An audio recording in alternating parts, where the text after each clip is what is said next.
Alrighty. Good morning, good afternoon, good evening, and welcome to the Study Lounge with ValleyNoble.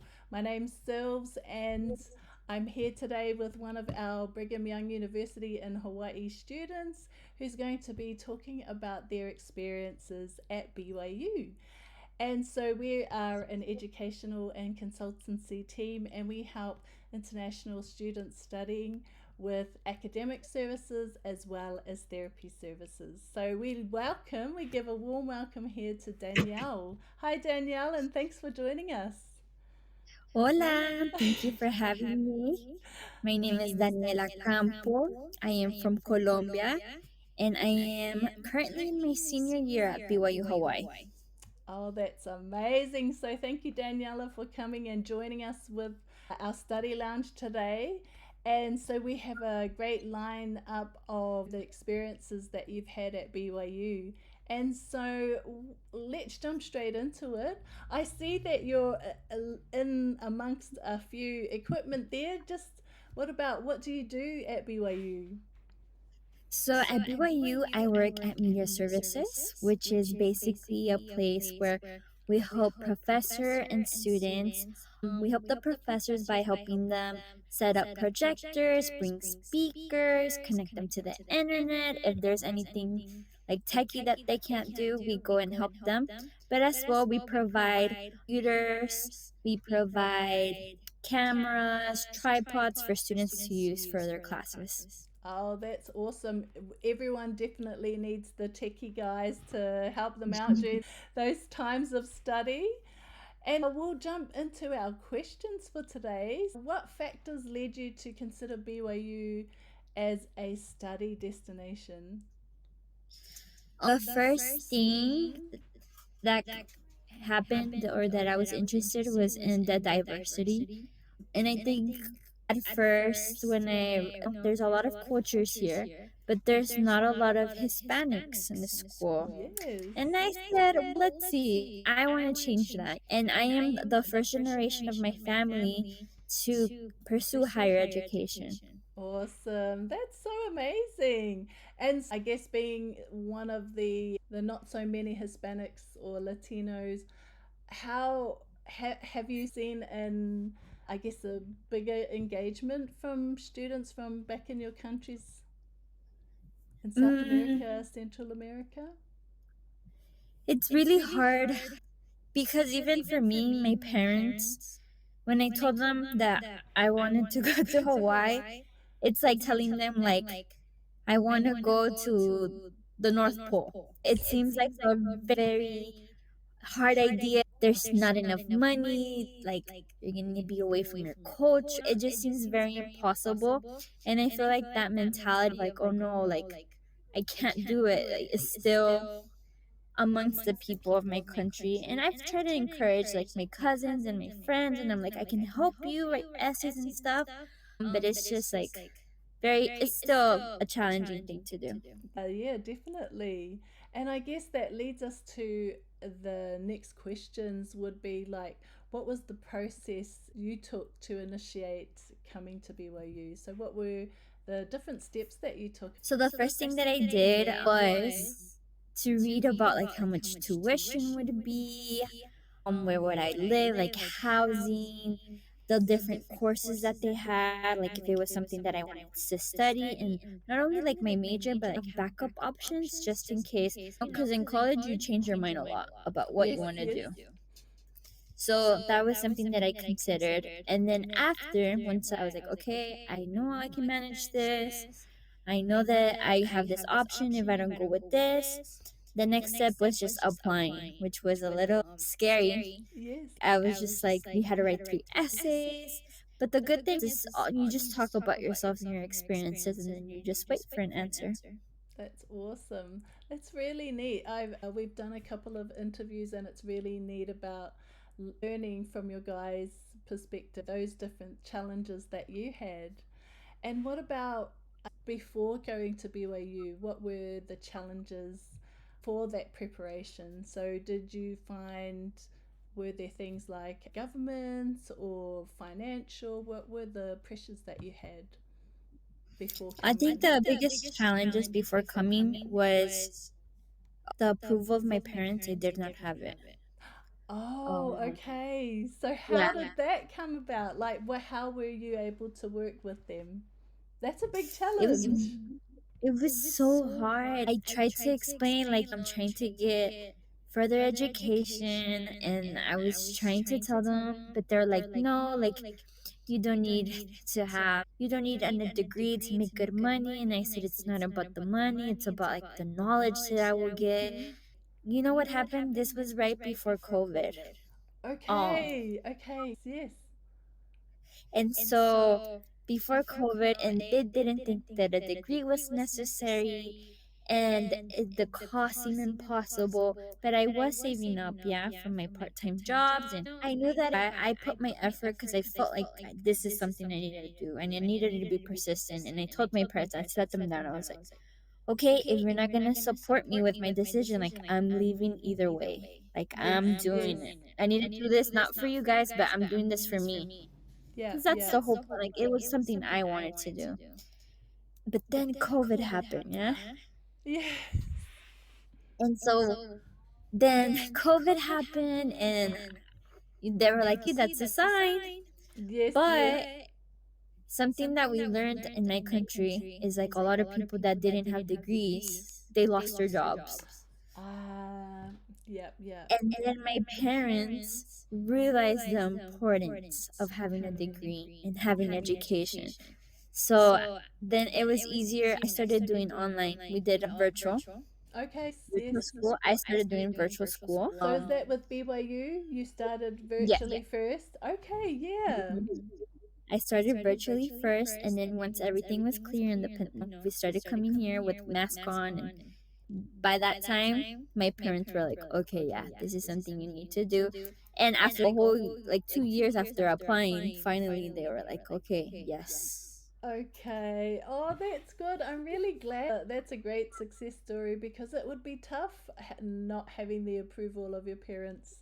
But like you Mhm. said, you were determined to come regardless of whether they said yes or no. So that proves as well your determination. So good on you for that one. Yeah.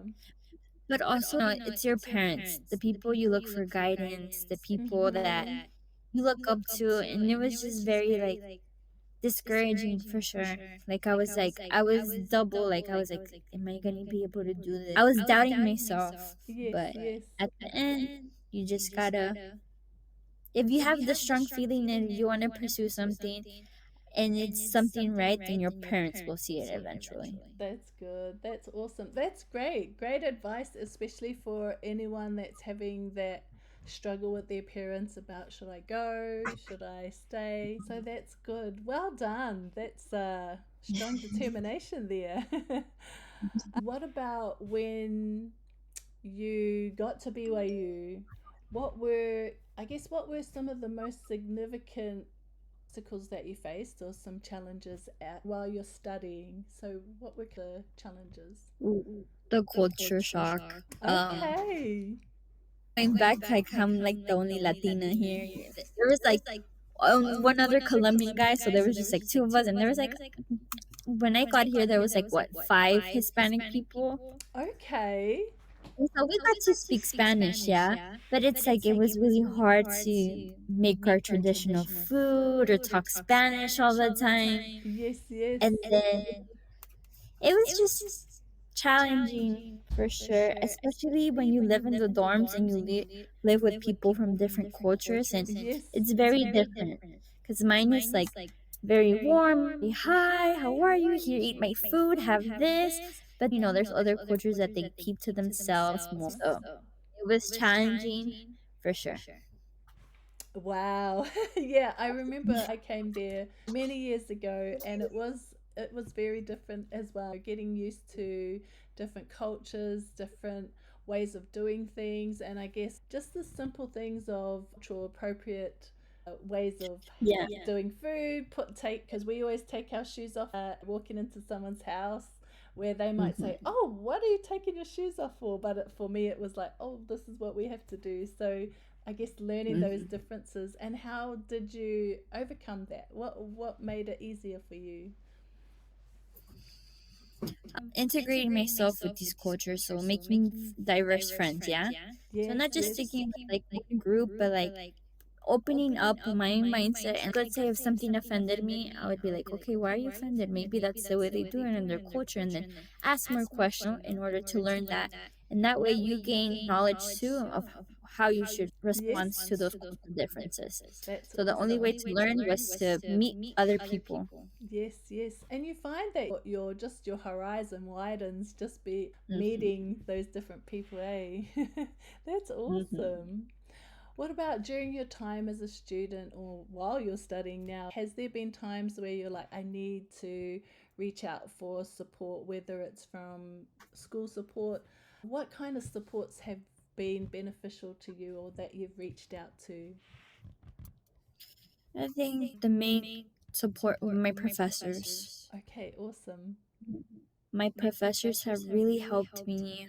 They're there to hear you, they're to talk to you. I've heard of cases where like some of my friends were struggling with some mental illnesses, and it was really hard for them to get like a an appointment with their counselor. But then my professor like emailed 2 people, and then he got her like a counselor. So our my professor in the education building, he has really been through thick and thin with us. Oh, that's awesome. That's really great to know that you have that support, that extra backup, especially when your family's not there. You don't have mum and dad or those that are Mhm. closest to you. That's really great. I found the BYU professors really helpful in that way. They become an extended part of your family. I feel, Yeah. yeah, that's amazing. Especially when you have them for so many classes. Yes, Like the professor you I have again. now was the same professor I had when I started here. Oh, that's really It's like good. seeing me grow. Yes, yeah, and I think it's. I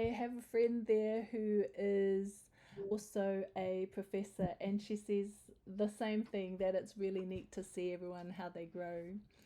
What about how did you manage your homesickness? Is that something that was an issue for you? Oh, it still is. Oh, yes. It still is. How do you Just manage like that? a lot of FaceTime.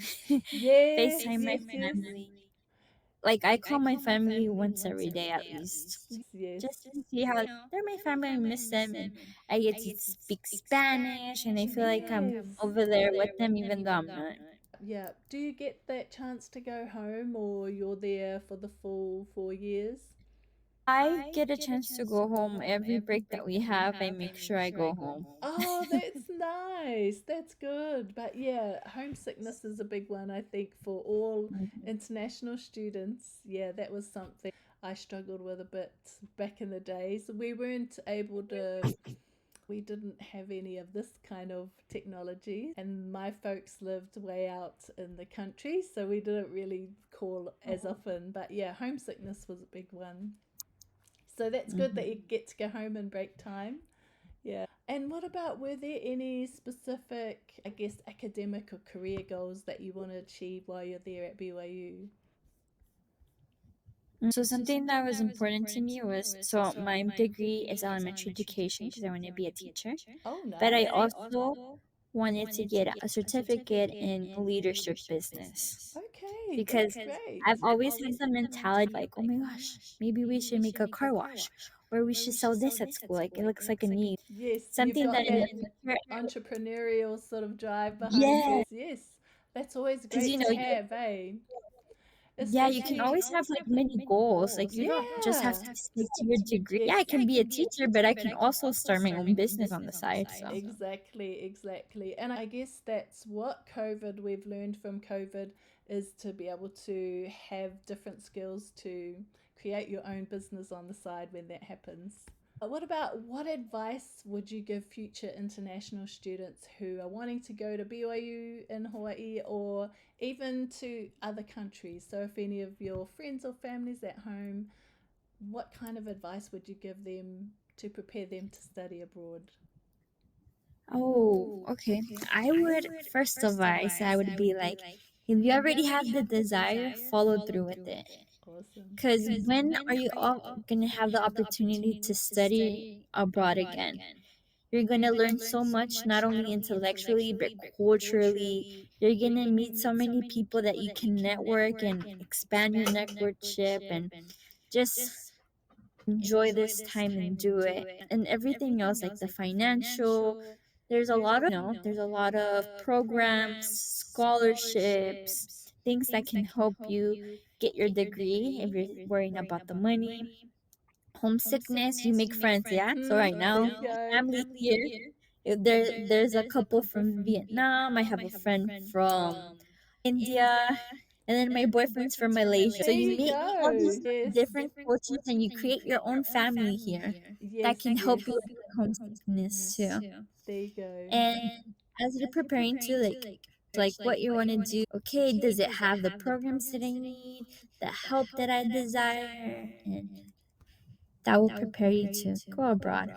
Very good. I love those. And I love how you talk about your friends being your family because that is. I have friends from BYU that are like my family. So they're, I think because you live with each other for so long and you have each other through thick and thin, yeah, they're like your family.